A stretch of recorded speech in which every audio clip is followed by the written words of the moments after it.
Your skin is not just the largest organ of your body, it is also the most sophisticated organ of your body.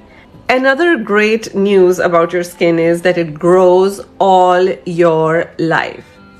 Your skin is going to grow all your life.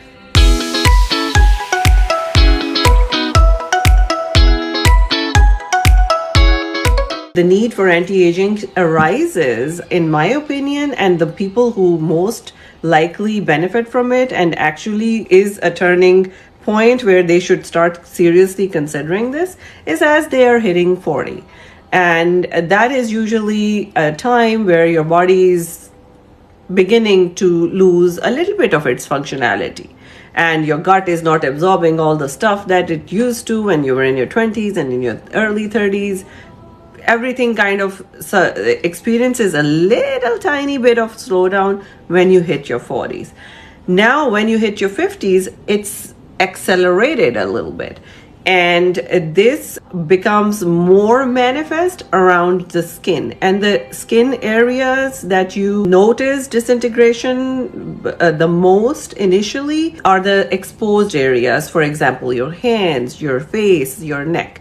So when you start noticing that some changes and some laxity is beginning to happen, that usually brings people to people like myself. However, by the time it manifests to you, it is kind of a little late because that tiny chronic skin failure starts occurring earlier on in life. So usually it starts happening. So this lead brings me to a very important another point also where I like to talk to people about skin failure, and people are like, what the is skin failure?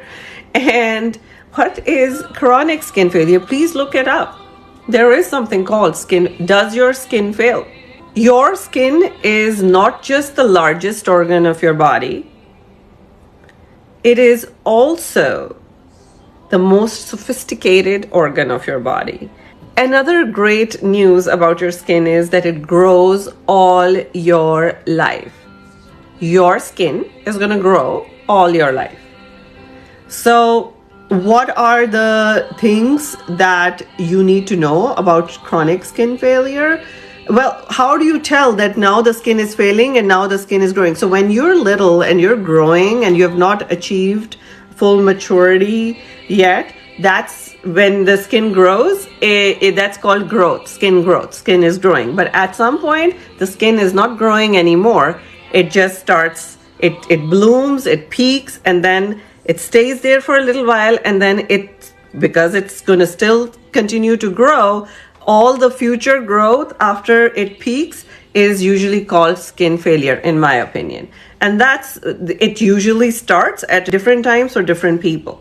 So if you have great genes and you come from an ancestry that was like gorgeous and you were healthy people and you have like grandparents who are in their 90s and they still look amazing, great. Your skin failure may start later than most. However, it will start for you also.